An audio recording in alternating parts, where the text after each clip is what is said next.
This is Yolanda from Writing with Purpose, speaking life to a changing world. And yes, it's changing quickly before our eyes. I wanted to come today to talk about kingdom mindset. Philippians 2:5. Let me go to my Bible real quick. Yeah, it's 5. So let this mind be in you, which was also in Christ Jesus, the humbled and exalted in Christ. So that's the title, the subtitle for this chapter. But the full chapter 2, is about unity through humility. First off, humility. Being low in spirit and not puffed up with pride.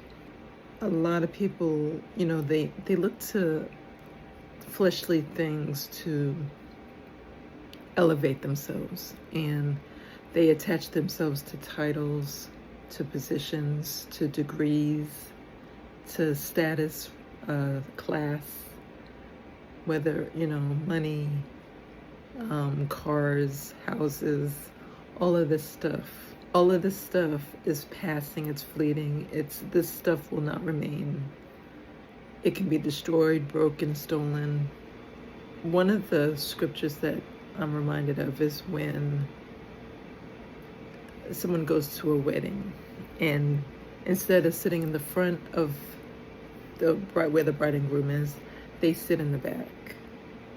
That's a sense of humility, because they were called up to the front out of honor. Imagine if they were sat in the front, how embarrassing it would have been if those seats was reserved for like the family of the bride and groom, and they had to be pushed to the back.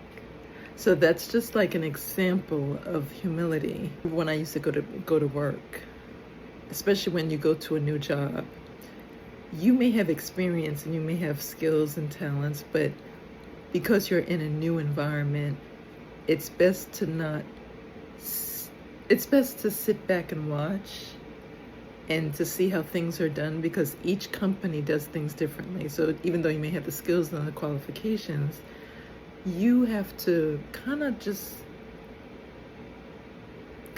sit back and watch and be a learner, if that makes sense, because you don't want to just jump in and act like a know-it-all when you're just new into an environment. You want to test the waters, get your feet wet, experience with the people that you're going to be working with, their personalities, their weaknesses, their strengths and their weaknesses, their likes and their dislikes. So it's not wise to just jump in head first into something and not really know, what the environment entails. So selflessness is point 2 for the mind of Christ. Putting the needs and interests of others before your own. This is a struggle because they are so out for themselves and what they can get, and they don't really focus on what other people need. They need to make sure that their needs are met and they're taken care of. But like a mother who takes care of her child, she's going to nurture the child. She's going to make sure all the needs are met for that child.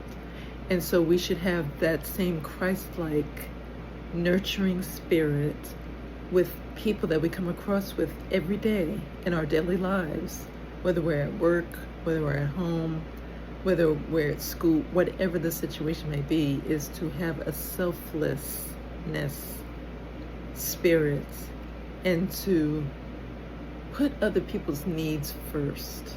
And that doesn't mean that you're not taking care of your needs. It's a balance to everything. If the plane is going down, you have to put your mask on first. You have to definitely take care of yourself. I'm not saying to neglect yourself, but at the same time, you can't be selfish.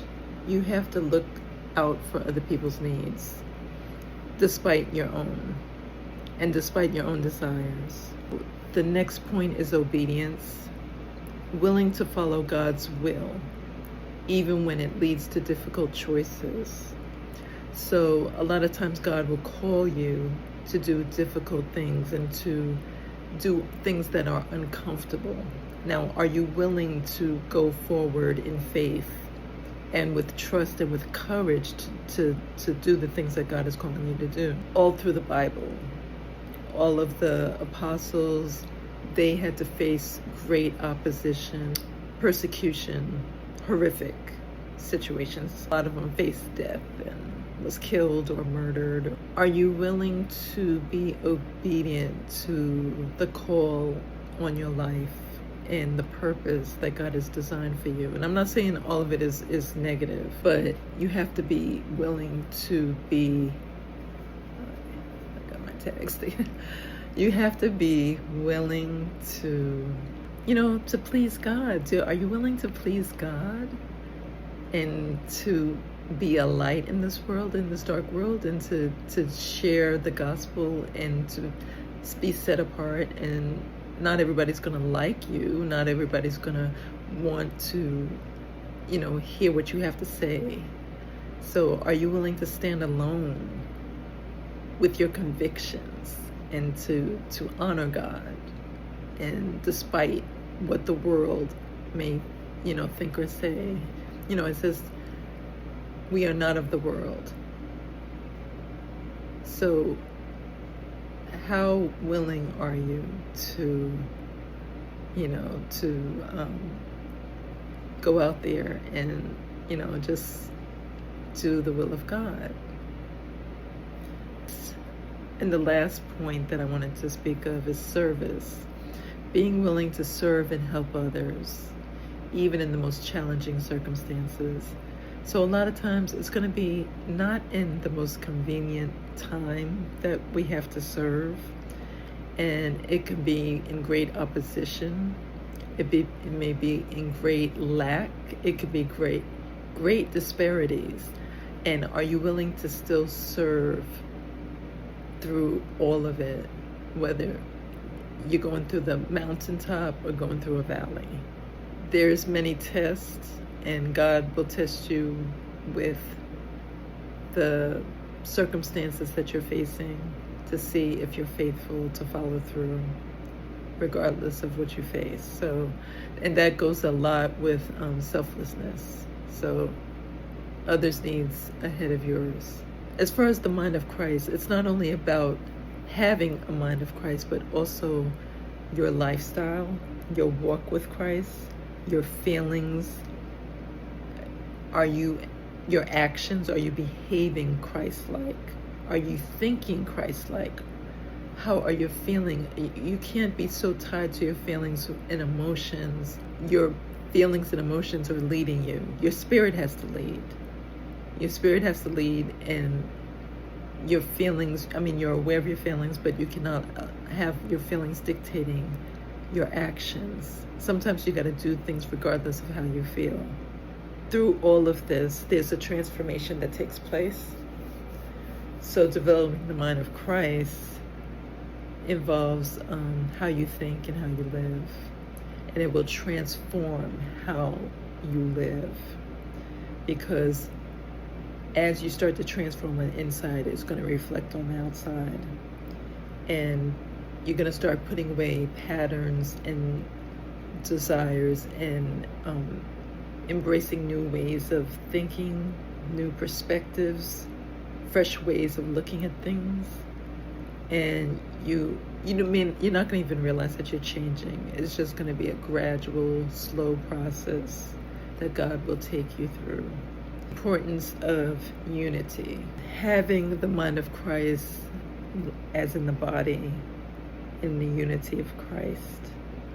So are you fighting against your brother and sister of Christ, or are you connecting and lifting them up and edifying them? Are you judgmental? Are you criticizing? Are you harsh? Are you bitter? I hear a lot of people talk about church hurt. I just wanted to leave this message with you, and stay prayed up. I will see you in the next one. Take care, and God bless.